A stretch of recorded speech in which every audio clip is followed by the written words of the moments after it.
Senhora presidente, eu vou ocupar esse espaço, aproveitando que está se realizando o 35º Rodeio Internacional em Vacaria, e nós, Marisol, que somos da frente tradicionalista, a gente valoriza isso porque foi anunciado lá em Vacaria que os mais de 3.000 rodeios que se realizarem em 2023 no estado do Rio Grande do Sul movimentou mais de 2 bilhões de reais.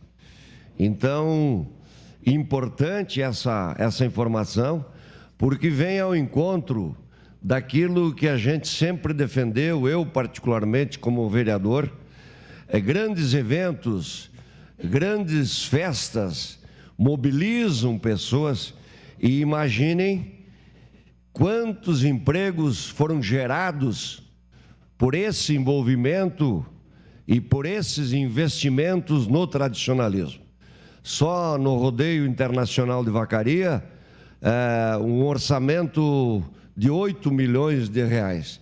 Mais de 500 mil pessoas irão circular e visitar aquela cidade.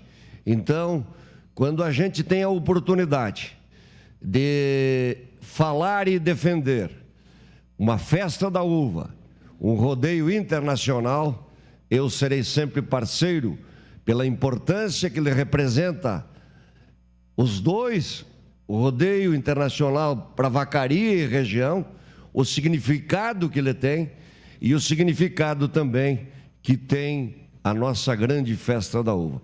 Por isso, eu fiz questão de ressaltar esta informação, que, para mim, como disse, revela a importância desse tipo de evento, por tudo aquilo que ele representa. O tradicionalismo e o Rio Grande ganha muito com isso. Era isso, meu muito obrigado.